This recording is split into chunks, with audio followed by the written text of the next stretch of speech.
I'm Dr. Ray Middleton. I help people by delivering great training. Here's an example episode from one of my training courses explaining the Power Threat Meaning Framework. I'm a member of the Power Threat Meaning Framework Committee, and these materials were developed in conjunction with the committee. So, we've introduced the idea that we all have a personal story or narrative, and it's flexible. It can get worse, we can get stuck in a story that we believe about ourselves, or it can get better. Our personal story is flexible, it can change and develop. Asking and answering some good questions is one way to develop our personal story. We thought about one such question: what strengths do we have? Including the support we have and any access to powerful resources that we have. Having thought about personal story and strengths, the next question the PTMF framework asks is, what has happened to you in terms of how power has and is operating in your life? But what do we mean by the effects of power? If I'm running out of money to pay my bills at the end of the month, we're talking about economic power, for example. Power operates and affects us in lots of different ways. It's not just economic power. The exercise of power does not have to be a negative thing. Power can be helpful and productive, or it can be misused unfairly and harmfully. The exercise of power is linked to social justice, ideas about what we think is fair and unfair. Another kind of power is power over the natural world, for example. So if I use my skills to grow vegetables in my garden and then make some tasty soup out of those vegetables, I'm exercising some power, aren't I, to feed myself and other people. So power can be productive and used productively and positively, but it can also be used harmfully and negatively. It is usually human beings with relatively more power over someone else who exercise it unfairly and harmfully over other people to gain something for themselves, don't they? We can see this in the Adverse Childhood Experiences, or ACEs studies, that found that at least 1 in 2 adults report experiencing traumatic events growing up, such as sexual or physical or emotional abuse from adults, or witnessing domestic violence, or having a parent misusing alcohol and drugs to repetitive excess. So there are competing definitions of what power is and how it operates in society or our personal lives. So power might be defined as controlling, for example, resources that other people want, need, or fear. Or power might be being able to influence our environment or meet your own needs and interests. That's another definition. Or being able to obtain security, safety, and advantages for yourself or your group might be a way to think about power.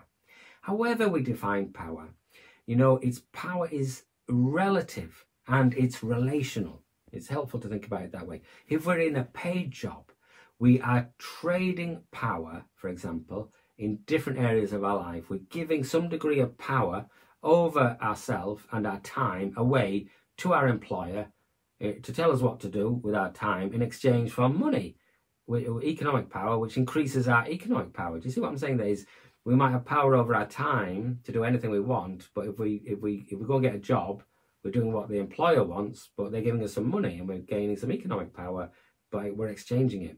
You see how different kinds of power we might exchange. Power can also be a set of ideas that can shape how we think about ourselves. It's a different sort of power. How we think about other people as well in the world around us. These are powerful ideas. These powerful sets of ideas get reproduced through the media and culture and through people repeating them and believing them. Human beings are moral and ethical beings, so we value some ways of being in the world and we frown on and devalue and judge other ways of being in the world. And we vary a lot in what we think are good ways of being in the world, don't we? What's okay for someone else might think, well, that's not okay for me. For example, when I was struggling in the 1990s, reacting to trauma with emotional distress, unusual experiences I was having, and I had a lot of troubling behaviour, using alcohol and drugs to excess, one set of ideas in circulation were the medical diagnosis model for understanding distress from mental health services. So I ended up in mental health services, and then I received 7 different diagnoses, including substance misuse disorder, obsessive compulsive disorder, anxiety, psychotic depression, and borderline personality disorder. I did believe these diagnoses until I came to realise they were not helping me. They were hindering me in my search for ways to get better. So when I stopped believing in them, they had no more power over me, although the sets of ideas, they continue to act powerfully in society, but when I stopped believing them, at first I believed them and I felt relief and thought, oh, I've got this thing wrong with me, but I ended up getting 7 different diagnoses and I ended up thinking, hang on a minute, I don't think this is helping. There are alternative ways to understand my distress, which, but there's powerful sets of ideas is the point I'm illustrating here.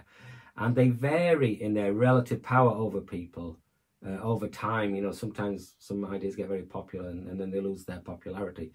Sometimes they increase their power and sometimes their power decreases, these sets of ideas. There is a constant dialogue going on involving many kinds of these sets of ideas and narratives or stories, and these ideas are competing about valuing and devaluing different ways of being human, and ways of explaining things. There's a bit of a competition between these narrative explanations.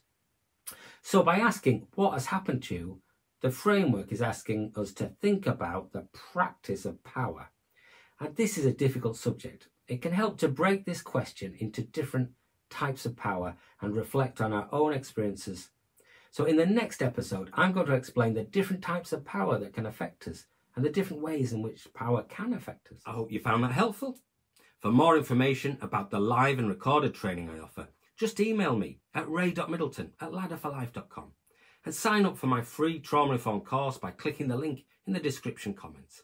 Subscribe for more helpful videos and post a question in the comments and I'll reply.